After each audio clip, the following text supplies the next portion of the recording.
Good morning. Good morning. Sorry I'm late. I didn't realize I can't update the calendar invite with the old link, and so I was trying the wrong one for too long. Sorry about that. Yeah. Um, well, it's wonderful to see everybody today. Mm, do we want to start with a round of introductions? I see some new faces and we have some new faces. So, That would be great. And I don't see Joe on here yet, so I'll make sure he's got the right one while we do that. okay. Sorry, I'm already talking, so I'll just start. Good morning, everybody. I am Melissa Kustik. I am the Education Manager for the Illinois Landscape Contractors Association. And to my right is Katie Fleming, if you want to be next. Sure, thanks. Katie Fleming, I'm from Open Lands. I am the Senior Forestry Program Manager here, and I oversee our workforce development programs and our Arborist Registered Apprenticeship. And I'll pass it to Ashley. Hey everyone, Ashley Mullis, Associate Director of the Indiana Arborist Association. We're in the process of launching a new apprenticeship program in Indiana.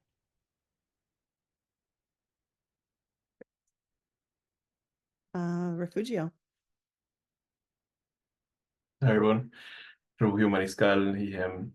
I work for American Forest. I'm a GIS or Geospatial Data Senior Manager, Geospatial Data Analysis and Design. Sorry, super long title. I have a hard time remembering the exact title, but our work mostly focuses around our tree equity score application that we have online. Great. Tony. Hi, I'm Tony Dottie. I'm with the Illinois Arborist Association. I'm also I'm the street superintendent for the Village of Niles Public Works. So I will pass this to Carrie. Hey everyone, probably the one from not in Illinois. I'm Carrie Gray. I'm with the Michigan Department of Natural Resources. I'm the IRA grant specialist in the Urban and Community Forestry Program. Wonderful. Oh, do I need to pass it? Sure. Paulette.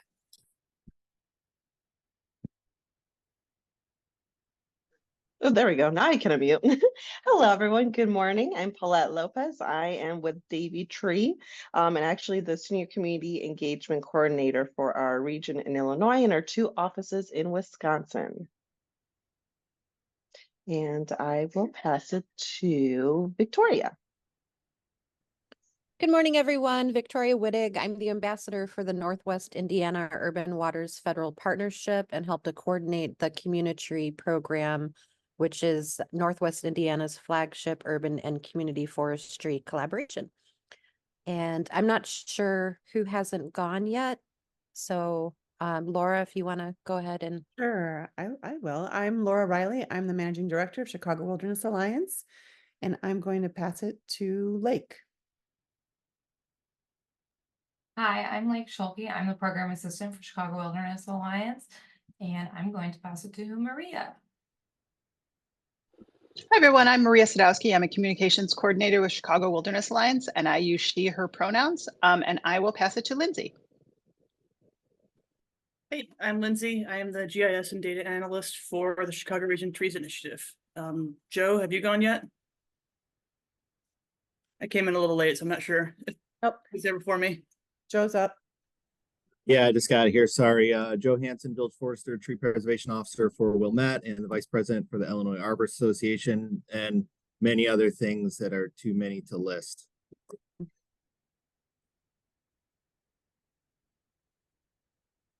Anya. Hi, I'm Anya Kranenberg, and I'm here for the summer as an intern, working with Laura and Maria. Has everyone gone now? I think maybe. If you haven't, just please unmute.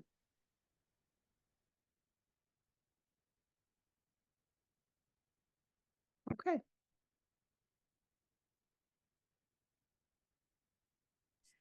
Thank you, everybody, for joining us. And this might be a shorter meeting, although I suppose for most of us, that's not a bad thing. The 2 primary things on the agenda are just a quick update on the field trip that we are all working towards for August 7th. Sorry, thank you for posting that in the chat. The agenda is now in the chat. The updates on my end are simply that the registration is open. And if you guys have any idea of people, commercial groups, anybody who would like to sponsor part of this trip, it'll help us to provide more comped seats, which I think would be great to fill up the bus. Laura, I don't know if there's a way for me to keep track of whether anybody's registered or whether we've got any sponsorships. So I'm going to lean on you and Lake for those kinds of updates. But yeah, so far registration has been coming in slow, but we know it's summer. So we have one person officially registered to date. But I really hope that this group can help us spread the word and share the link, the registration link, and all the information is in that that link that's there in the agenda. And so please put the word out. I think, do we have a communications toolkit? Maybe we can drop the link to that as well, which if you could all post it in your social media or find our social media and like and share it, that would be wonderful. And we've been putting it out in our newsletter, but we would love it if you could include it in yours as well. so just a reminder that for the field trip, it is a full day. We have a bus that's stopping at Union Station and then in northern Cook County and then in Lake County. So we've got spots for 50 people to go up to Milwaukee to check out their arborist apprenticeship program and also to find out more about their municipal nursery. It sounds very promising and it's the kind of program that could potentially be replicated in many different places, or we can just learn from bits and pieces, or we can find out more about just that part of a career training pipeline, which we are all working towards. So yes, I encourage all of you to consider going and spreading the word, as Laura was also saying. And our very own Randy, sorry, the coffee has not kicked in yet, guys, sorry. Randy from our team is the one leading this field trip. So I'd like to also support his efforts in pulling this together. All right, any other questions, comments? Laura, I know that we also have a handful of comp seats for people on this committee. I think so far I told them just to click the scholarship option if they wanted to use that, but if there's a better way to go, this is a great time. Correct. Okay. Yeah. Just click on the, just complete the simple scholarship form and that will give you the code to use with registration. And so when you check out, you will, you just enter the code instead of payment information. Mm-hmm. Yeah, and I know that we had hoped to make this trip free for everybody who wanted to attend, but in order to get the bus and also provide food, then we had to charge something. So, yeah, and if if we can find some sponsorship, we can certainly adjust that, and it will be free. Yeah. Promise. So I'm totally happy to work through all the details further as they evolve. We have our ag field day is next week, and our social media and everything, our announcements have included both, but we'll start switching to heavy promotion at least once or twice a week of this one as well. So, but please, I know you guys have a far reach with tree folks, so I think that you can really tap into the right audiences with promotion. So thanks. Awesome. So now we can move on to our speaker for the day. This is something that we have two goals in this group, which I think probably we should mention them every meeting since we only meet every 2 months, just to keep reminding us. I don't have the pretty cleaned up version in front of me. One is to improve the visibility of career paths and training opportunities in our arboriculture, which check, we've got this field trip coming up. We've talked a lot about different ways to do that, but the other one is to build capacity for tree care in under-resourced areas to improve the quality of life for residents in those areas. And I try to bring in different speakers who are doing that in our region in particular, just so we can find ways that individuals in this group as stakeholders, but also as a team, ideas for ways that we can try to achieve that across the 4 states. So anyway, Joe Hansen is here, and he, as he said, he wears many hats, but with one of them, he has a role in helping the state with the state of Illinois with the urban forest strike team. And, you know, with the storms we've just had in the last couple of days, the tornado warnings last night, this might be very good timing to find out what that team does in Illinois and what the goals are for it down the road. And this is a casual conversation, so he's going to tell us a bit about it. But if you have questions, feel free to raise your hand, or if he's okay with people just shouting out, I guess that's a possibility too. Joe, go ahead, take it away. All right, thank you, Melissa. I do not have like a presentation, just very informal. I'm just going to speak with you. So if anyone has any questions anytime, just feel free to shout out. I am going to be doing a detailed presentation regarding this protocol at the IPW Man Conference in October. That's the Illinois Public Works Mutual Aid Network. I believe that's sometime like the 20th through the 22nd or something like that. But basically, very high level overview here. The strike team, if anyone is not familiar with it, is a Forest Service protocol that was developed after Katrina. And what, pretty obvious to most of us arborists or forestry folks is, after major storm events, contractors kind of swoop in and start cleaning up. But the issue is they don't know really what's worth retaining or saving. Or, so what ends up happening is they end up removing a lot of trees unnecessarily. So the Forest Service in several states down in hurricane prone areas, Louisiana, Georgia, Florida, I believe Alabama. I don't have the exact history in front of me, but they developed this protocol where basically they go in and provide rapid tree risk assessments to communities. And part of that is collecting data on trees. Basically, what we essentially go in and hand over a tree inventory for these communities. So there's been several kind of national call-ups of that through the Forest Service in hurricane-prone areas. But some states have seen value in that program. So Renee Hildenbrandt, formerly when she worked for the Illinois Department of Natural Resources, brought the protocol to Illinois and helped develop the first all-volunteer urban forest strike team. So typically at the federal level, you'll have federal folks doing this, handling this protocol, and they're obviously paid for it. In Illinois, we're all volunteer. And essentially, in order to qualify to be on the strike team, you have to be a certified arborist. I think there's a few years experience that they want you to have. And then you have to have the FEMA IS 100, which I think they're on like version C now, which is the introduction to the incident management system. And essentially what we do here in Illinois is the goal is to expand urban forestry. And we want these strike team deployments to be a first step into developing some sort of urban forestry program for a community.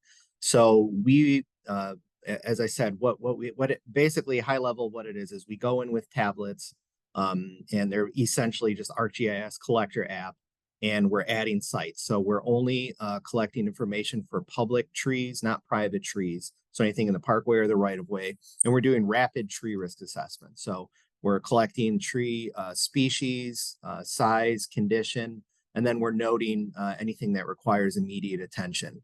Now, I've been on 3 deployments, one mock deployment, and there's a lot of confusion kind of with the risk assessment portion. Really what we're trying to do is collect the highest priority that needs to get taken care of right away. So a tree might have 4 or 5 issues with it, but we want to collect the highest priority data and obviously assume that when someone comes after us to do whatever the mitigation is, then they can take care of the rest of that. And of course, there is a notes section, but we really rip through. I mean, we want to be collecting a tree every 2 to 4 minutes, basically. So we're not sitting around filling out track forms for a half hour per each tree, providing detailed assessments. It's rapid tree risk assessment. What's really cool about this program is we only deploy to underserved communities. So we will not deploy to an area where there is professionals on staff. So if you have a certified arborist on staff or an existing forestry program, we won't go and deploy there just because we assume that you're going to handle it. Now, when we do go into these communities, Mike Brunk with the IDNR has them sign agreements where they agree to, first of all, take the inventory and the risk assessments that, oh, Mike's here. Thanks, Mike. Basically, it's kind of like a breadcrumb trail or a carrot on a stick for them, where we are hoping that they not only follow through again with the mitigation, that and with the assessments that we're providing them, but also that they will work towards developing a program, primarily becoming a Tree City USA, hopefully hiring certified arborists of their own, and just moving forward with the program. And the way that the program is funded is it's funded through grants from the Illinois Department of Natural Resources with money that's funneled through the U.S. Forest Service. And as many of you in Illinois know, Illinois is very understaffed in the urban and community forestry side of things with the IDNR. So IDNR works with partner organizations where IDNR provides grants, as many people I can see on this call already know, provides grant funding through these partner organizations to help further the goals of the IDNR and the Forest Service. So basically, this program is ran through Trees Forever, which is an agency out of Iowa, and they spill over into Illinois to provide resources again for underserved communities. So basically, Trees Forever handles all the call outs. They handle coordinating and scheduling, and they work with Mike Brunk with the communities on, getting us out there for the assessments. Let's see here. What's another good piece of information?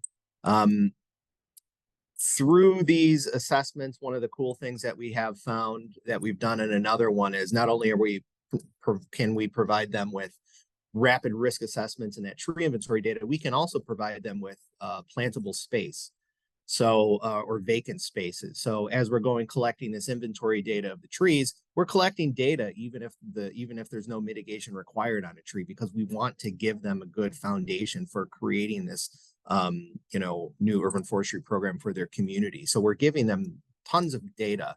And again, it's pretty cool. Part of that data now, we can give them vacant spaces. So now they'll know not only what trees they have and what trees require some sort of mitigation, pruning, removal, etc., but now they also know what plantable space they have, which gives them a better picture to further reach their goals.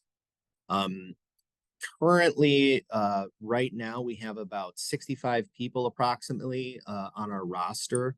We're funded to do 2 deployments a year. And that's basically dependent on storms. So if we're getting closer to the end of the year and we don't have storms, we really like to do 1 actual active deployment to a community that was hit with a storm. And then we also want to do mock deployments where we go into an underserved community that doesn't have professional staff, and we train up the people on the strike team on how to use the protocol. It keeps everything fresh in everybody's mind. And then we're also, again, providing that foundation and that stepping stone for that community. Another cool, unique thing that Mike has done is through partner organization, the Illinois Arborists Association, he's provided funding to become track qualified, which, as many of you know, that's about $850 to go through that 2-day course, which is a 5-year qualification.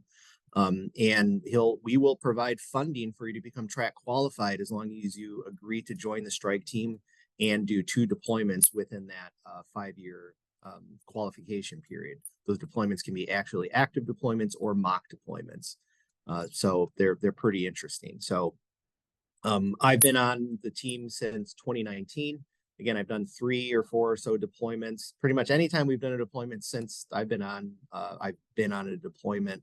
The last time I've actually not really participated on a team. Typically, we break up into teams of 2. We try to put a more experienced person with a less experienced person, so we can again train as we're going.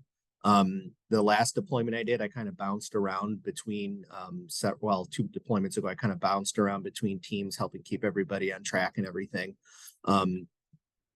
And we're hoping, we haven't done any deployments yet this year, so we're hoping to do a mock deployment and maybe potentially a storm deployment here pretty soon. It is not a requirement to be track qualified to be on the team. It used to be a prerequisite, but we've been leaning heavily into being track qualified for everybody that's coming on to these deployments, because obviously that provides a higher level base knowledge for tree risk assessment. In my, again, anecdotal experience here, we found that mixing the experienced people with the less experienced people has been very valuable. Because even once you've gone through the track qualification, unless you're exercising that track protocol on your own, you're not really going to understand exactly what the end goal is for these rapid tree risk assessments. So I think it's a really great, unique program. I'm super passionate about it just because, again, we're providing this really cool foundation for these communities. We're opening their eyes not only to the importance of urban forestry and caring for your trees, but we're also providing them with valuable data, which gives them a leg up on if just like someone from their community on their own came to them one day and said, hey, we want you to create an urban forestry master plan. And we want you to get a tree inventory, and we want you to hire certified arborists, et cetera. Well, that inventory piece is pretty critical to that, and obviously can be costly. So, unfortunately, it's nice that we get to go into the community, give them that raw data. It's unfortunate that it's under those circumstances, but it's under those circumstances that it kind of provides a more what's the word I'm looking for? Kind of a more important look and focus onto urban trees, et cetera. So anybody have any questions? Sorry, it's kind of loose. I don't. No, I love this. How, do you have a sense of how typically long? Like, does it just vary based on? I have two questions. Does it just vary based on how many trees they have in the community and how many people are doing it? How long these assessments typically take, or? So as far as that goes, it really depends on on the storm event and on the community. We're very flexible on how we work with them. There's been communities that have had GIS staff who have been able to actually give us addresses of specific trees they wanted us to look at, and then all we had to do on the teams was go to those specific addresses, which were already inputted into our apps. In other instances, one time we're at a campground of all places, a campground in a park, and we broke into two separate teams at two separate locations, and we don't have anything, and we're literally just walking and identifying as we go. So it really depends. So far, all the deployments that we've done in Illinois have only been one day. But it could be several days or up to a week. It really depends on the event and the magnitude, and also what volunteers we have on staff or on hand, sorry. All right, I would love, if you are interested in repeating this presentation or bringing this forward as a cafe, I would love to get this out to the broader Chicago Wilderness Alliance community. As I think this is really interesting, and if you in the fall or other time wanted to sort of share that further, and maybe even I would like to include the hub folks to just kind of see how you're using the data and be sure that they're tracking that within the hub. And Lindsay, you may have a better idea if that's already happening. I don't, but would welcome that if that was something you were interested in. Yeah, absolutely. If you guys pursue that cafe, I would also add Erin Flint, who's hoping to do something similar in Indiana, but they're just in early stages at this point. And she's on vacation, so she can join us. Oh, no, that would be great. I would love to, any state partners. I think that would be a great way to spotlight and model this project if you're interested and able to do that. Let's work together on that. That'd be fun. Oh, hi, Mike. Hey, I just want to add, Joe's fantastic in this program. And the neat thing that I never really dreamed of about the Urban Forest Strike Team is how it would develop with the minds of those that are volunteering for this program. So this program's grown because of the people that are volunteering for it. And so, now we are doing inventorying of tree planting spaces, which dovetails perfectly in with tree planting grants that we have that we follow up with on these communities. We're getting track trained arborists in Illinois now. Unofficially, I don't know this for a fact, but my guess is we have more track trained arborists in Illinois than we do anywhere else in the nation. And that is just super because that saves trees. Track training is all about looking at trees and abating the hazard and not just automatically removing a tree because it's sitting next to a parking lot. Anyway, I just wanted to add that the team is really making this program pretty special. Thanks, Mike. Yeah, thanks, Mike. I do have a couple questions. While we wait for other people to process and come up with questions as well. one, you mentioned that there are 65 people that are in the list. How many sign up for each deployment? I mean, you don't expect them to sign up for all of them, but like how many Yeah, people is a team? it's a mixed bag because what ends up happening is like say a storm happens and either somebody requests help through Mike, which is typically what happens, at least what has happened. Mike will and Trees Forever will go out and first they'll see if they qualify, right? Then if they determine that they do qualify, then they're going to go out, visit the sites, and see what the damage is like to kind of determine how many people we're going to need, how long we think we're going to be there, et cetera. And then the turnaround on that, is typically in my experience, like less than a week to actually get the team together. So even though we have a large list, it's kind of hard for people to turn on a dime to go and deploy. So we've actually had out of that large list, which has grown significantly over the past 2.5 years since we started, or since Mike started funding the track qualification. We used to only have like 30 people. But we do have a core group of folks who kind of have been on several deployments since 2019, which has helped keep everything up. So I want to say the last deployment, the last largest one that we did, which was out in Canton and Fairview in that must have been 2020 or 2021. I think we had about 12 or so people approximately. And then we broke that into 2 teams to split between the 2 different sites that we were at. So again, it really depends. And then another thing to note is we don't go in until after the storm damage is cleaned up. So we might not be there for several weeks or several months after the storm is actually blown through. And that's important, not only, to keep us safe, but then it also allows us time, or Mike and Trees Forever time to make sure everything is organized properly. And so we're able to take care of our work efficiently. Sorry, a couple more questions. So you mentioned this is all public property. I'm guessing that's because it's funded, through different routes, but from the Forest Service. So it's got to be on public land. Is there a separate pool of funding for helping private property owners, or is that they're just kind of on their own? I guess I'm always wondering, people who don't know that trees are even alive are maybe not in the best position to also know whether or not their tree is a risk to their homes, their families, things like that. So do you know anything about that part? Yeah, they're definitely on their own on that. I mean, I anecdotally view it just as everything else that we do with urban forestry, right? Like we are the carrot on the stick, right? The local government or the groups, we're trying to push everything forward to educate them. So, now, obviously, we're not going to talk to every single resident, 1, because we don't have time, and 2, because everyone's not out there watching us. But while we're out on deployments, there are people out asking us questions. And though we can't officially give them any, official risk assessment or anything on a tree, we certainly can, urge them to contact certified arborists, et cetera. So we're kind of planting the seed in the community. That's the goal here, is like we're planting the seed in the community, and we're expecting the community to carry the torch. As far as funding goes, that would be something that, the Forest Service would have to spit down to Mike to facilitate.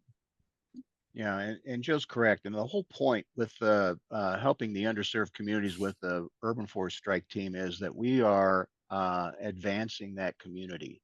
And we're providing that community information on proper tree care and documentation and training opportunities. And we keep them on our newsletter, and we try to keep in touch with those communities, with the result, hopefully, being that they're going to turn around and educate their tree care on public and private property through their dissemination of the information to their own residents. Mike, that was perfect, because my last question was, do you and/or Trees Forever check back in with the community? So it sounds like this is not a one touch point and walk away. It's a continued relationship. That's fantastic. They become a part of our family of information. Excellent. Does anybody in the rest of the group have questions? Or are you aware of similar programs in other states? I think I checked in with Wisconsin and Indiana. I'm not. Mike would be able to answer that question more, but again, I know that we are the only all volunteer strike team. They're Melissa, they're doing some really interesting things down in Georgia and the southern chapter of the U.S. Forest Service. They have a brand new virtual training platform just for the forest strike team. No, it's the urban forest strike team. So they're really trying to step it up down there. And I've shared that with a few of our lead people in the strike team arena, just to see if we can make use of that. But that would be an area that I would focus on if you want more information on what other states are doing. And I could set you up with that contact if you'd like. Yeah, thank you. Wouldn't mind just making a quick email introduction or sending me. All right, any other questions? Sorry if I missed this, but you provide the data back to the communities. Do you post it for the broader public or for researchers or anybody else? That's interesting. We haven't yet, but you know, it is all technically public information. But that would be something that Mike would work with the communities with, you know, on how they wanted to handle it, I guess. Yeah, I can imagine you wouldn't want to post the issues with trees. It's usually a point that people don't want to do, but just the broad composition. It's like we've at CRTI, we've done a lot of work to pull in inventories from different areas to understand what's going on at a regional level. But usually it's wealthier communities that have inventories. So we have this really big gap of what's going on in these under-resourced areas that would be outstanding from a research and management perspective to understand holistically. Yeah.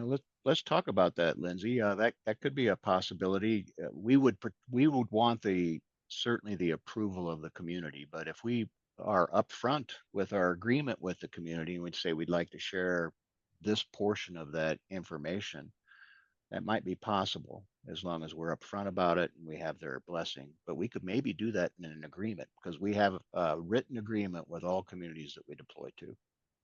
Okay. So Yeah, I'm meeting with Aravind this afternoon about getting more inventories. So. Okay, let's talk about that more. Okay, cool. Thank you. Cool.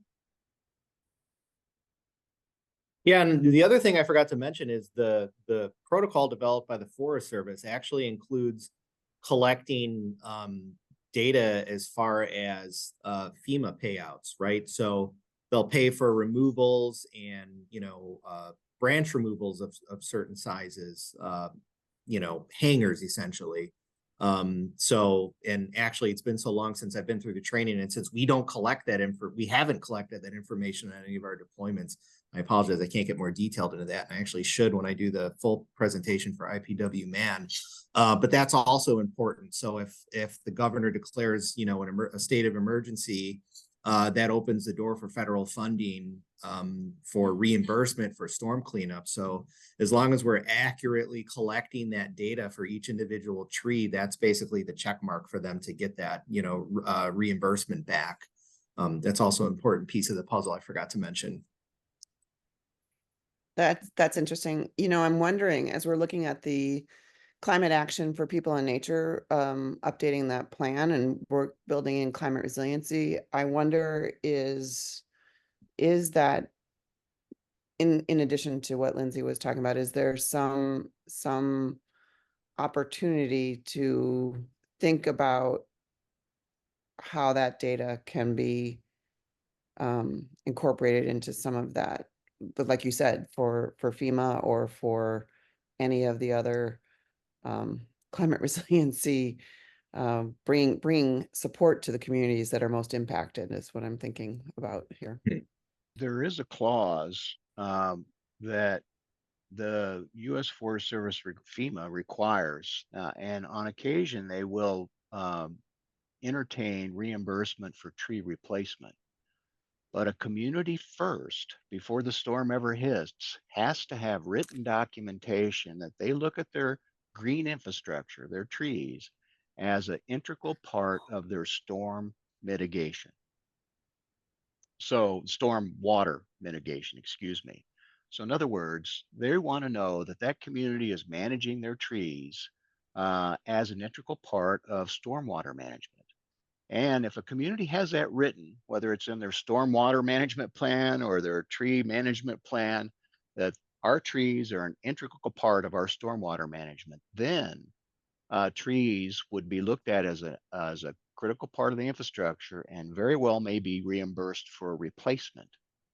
But if a community doesn't have that statement in one of their official documents, then the community's trees are only looked as a nicety, and FEMA won't consider replacing them. So you can get yourself up on the next level of possibly getting trees replaced with federal money in these FEMA declared disaster events if you recognize your trees to be an integral part of your infrastructure. And there's two components, the stormwater management or erosion control for those that are along like rivers and things like that. Yeah, and that's, you'll see in the grants, that's a requirement. Like you have to add, if you're applying for any grant through the state or the partners, that is a requirement that you have to add in. So you're starting to see how all of this is intertwined together. They're all building blocks, stepping everybody up and everything at the same time. Yeah. It's pretty cool. Building urban forest capacity. There you go.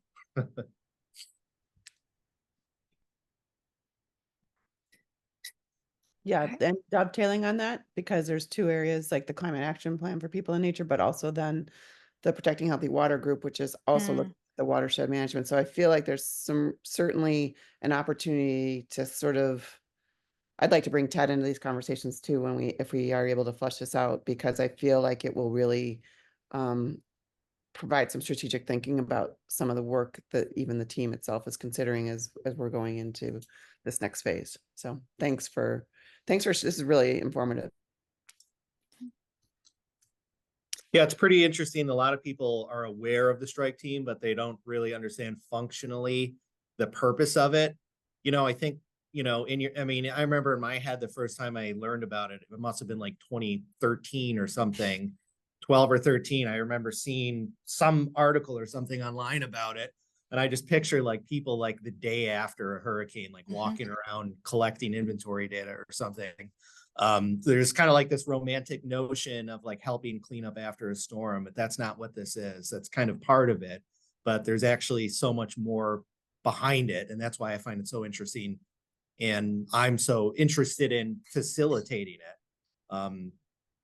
I want more communities to be aware of it. So when they are hit with a storm, they reach out, because that's the problem now is we have this great resource. It's not a problem, but we have this great resource in the state that's completely underutilized. And, we're doing our best to push it, but, the more people out there that know about it and spread the word, the more people, the more communities that may actually need help will reach out to us, because we can't just go knocking on every door every time a storm rolls through the state.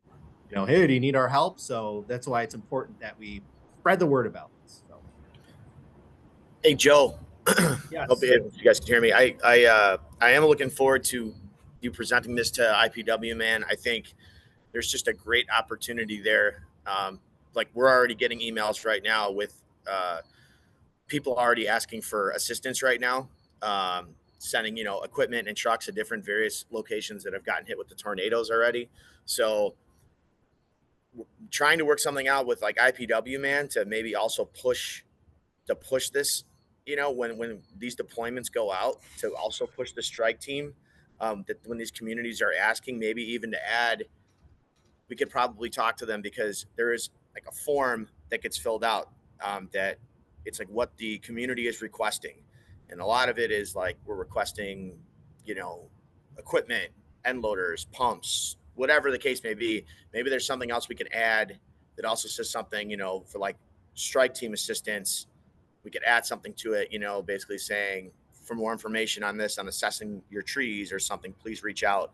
And it might possibly introduce some more deployments or some more stuff. So we could kind of talk about that at IPW, man, for sure. Yeah, and I think I know IPW, man, has been interested in the strike team in the past.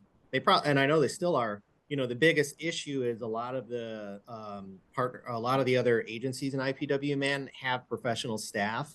And unfortunately we won't deploy there. So I actually think, you know, in my opinion, that IPW man should try to develop a similar system for themselves, right? And you know, just for themselves to help the other professional staff go in to help with that actual cleanup assessment, right? And then, you know, their own professional staff can take over after that. But as it stands right now, you know, again, I think IPW Man has, how many communities do they have on there? 120 something, or is it Oh 105 or something? Something like that. And some of them don't there have is staff. exactly, yeah. And you know, and that's why I wanted to speak at that conference about that topic, was to try to capture those communities that don't have that professional staff. But yeah, I think that some of the IPW man staff have been put off by our inability to deploy to places like here in Northwest Illinois, or sorry, Northeast Illinois, because we have so much professional staff here. But we are still a useful tool for those underserved communities that don't have that staff. Yeah, no, for sure. Yeah, it's walking a fine line. The program is 100% funded through federal dollars. So we have to apply for those federal dollars and put as much as we can afford aside for these deployments. Right now it's 2 deployments, and I want to be careful on the conservative side that we don't get a lot of frustration out there because we can't deploy because we only have 2, limit of 2 presently. But it doesn't mean we can't grow. We can't keep looking at that. And it doesn't mean we shouldn't get the word out because Joe's right, we should. But it is a fine line. So we're limited. 2 deployments a year or a deployment in a mock event. And that's what will be through July of 25. I think I'll have to look at the agreement when we renew that, but we can always look at bumping that up if we can get the federal funding. So it's all dictated on federal funding. And that's why we're limiting ourselves to those communities that don't have the ability to make those kinds of assessments. So they don't have arborists on staff, or they don't have a tree ordinance, or, you know, a number of factors like that, that just leaves them out in the cold with what the end result generally is in those kinds of communities: lots of tree removal. It has a broken limb, let's get it out so it doesn't fall in the future. And that's what we're wanting to try to protect from. Mm-hmm. I'm sorry if I missed it, but do you have specific criteria for which communities qualify for this assistance? I think especially we have Lindsay and Refugio on this call who look at a lot of data related to equity. This might be an interesting part of the conversation. First of all, the community, we look at the community, it's not a hardened rule, but we want to ensure the community does not have the professional ability to make these kinds of judgment calls on tree risk. So there's a number of factors that we'll look at there. Generally, it's just, do you have any arborists? Do you have a forestry program?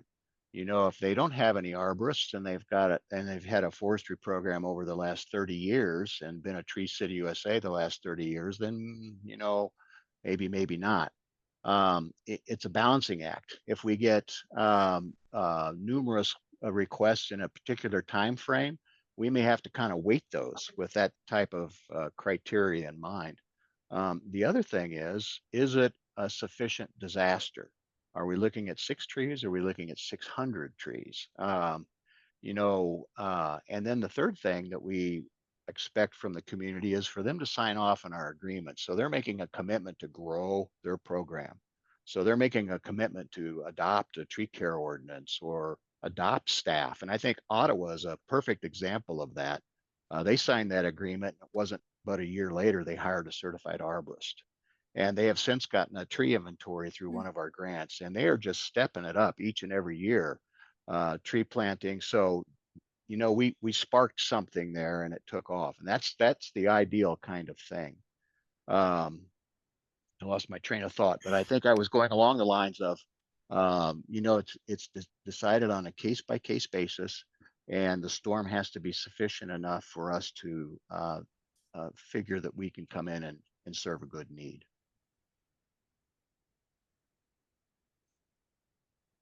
Victoria, go ahead.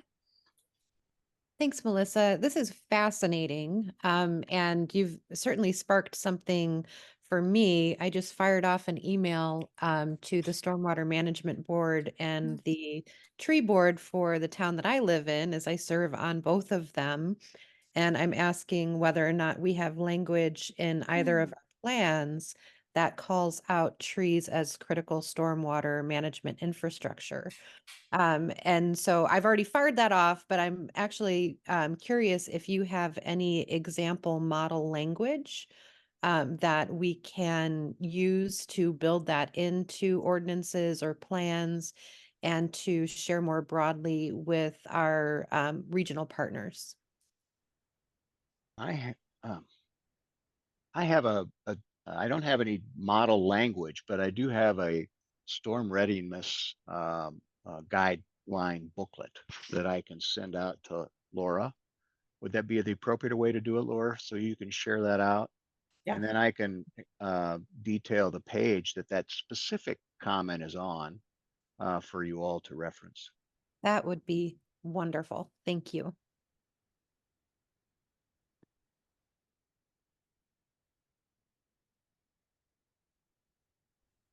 All right, if that is every question answered, then thank you so much, Joe and Mike, for joining us.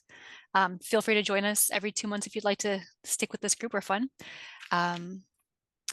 Otherwise, the only other thing on the agenda is updates from the committee on tree and urban forestry stuff going on in your worlds. So yeah, anybody who's got something, go ahead, Victoria. Yes, I am just very proud of our partners in the community collaboration who have been working very hard to put in grant applications to boost urban forestry in some of our under-resourced communities. So the Indiana DNR's Community and Urban Forestry Department released their second track of IRA funding, and the deadline was last Friday. And the Nature Conservancy worked in collaboration with the city of Gary to put in an application for around $250,000 to develop an expanded urban forest management plan, inventory, and tree planting along major thoroughfares in the city, like downtown areas. So that's really exciting. And another grant application went in as a collaboration between the Delta Institute and the city of Hammond for something very similar. So if those two grant applications are successful, it could result in about $500,000 landing in Northwest Lake County, specifically for urban and community forestry. So just wanted to share that with the group and keep an eye out for whether or not those do get funded and the activities that will follow. And then yesterday at the community monthly partner meeting, Drew Hart pointed out that the Arbor Day Foundation received a huge amount of funding from the Forest Service National IRA competition. And so they've just launched their grant pass-through program. The RFP came out, I think, on the 12th of July, but the deadline is like a month away. There is no time to prepare applications. So just wanted to flag that for anyone who's working with communities that might be going after that. The turnaround is like breakneck speed. But anyhow, we do have some folks that are going to be working on that opportunity. And then also wanted to share that our Community and Urban Forestry Department in the Indiana DNR just released 3 different annual funding opportunities, one for urban forestry, one for emerald ash borer removals and replacement, and another for providing funding for communities that have been hit by natural disasters, which ties into the topic from today. So lots of funding out there. There's a lot of activity in Northwest Indiana. And if you're not already aware, the Chicago Wilderness Alliance is hosting the Congress on November 15th.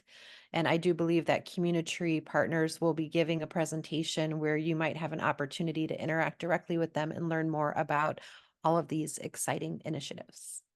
So that's all from Northwest Indiana. Thank you for Course. giving a plug for Congress. I would want to do the same, and I'm going to drop a link in the chat. Thank you, Victoria. And great job to Drew and others on his team.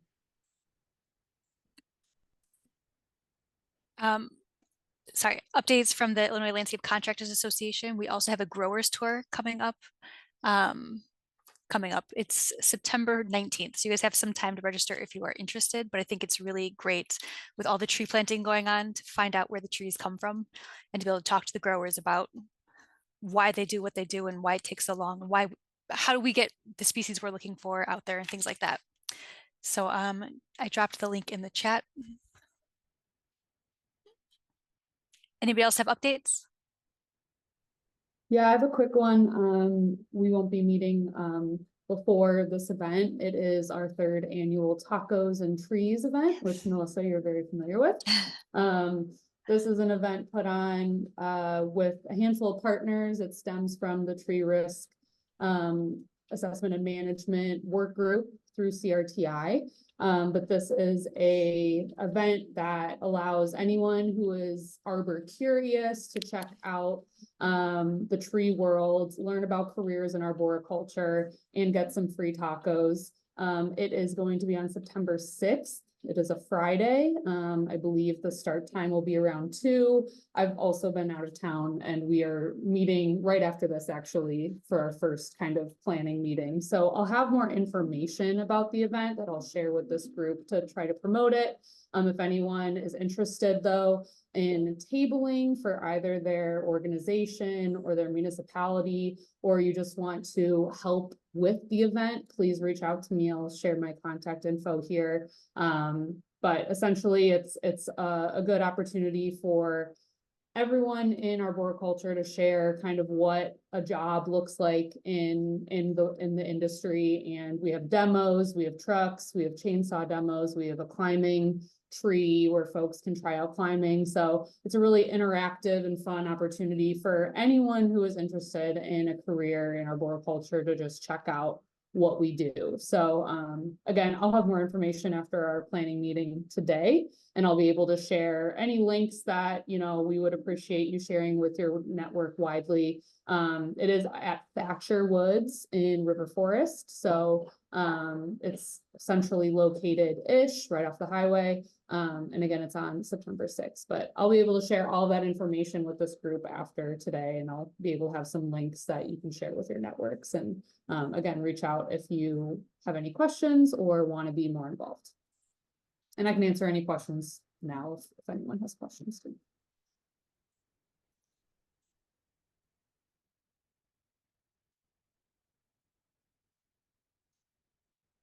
Thanks, Katie. Any more updates from the group?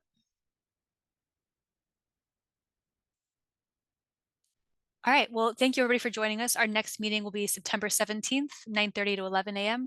We get out 30 minutes early today, so hopefully that's time you can use. And hopefully before that, we see you all on the tour to Milwaukee. Awesome. Thank you. Sounds great. Thank you, everyone. Thanks. Thank you.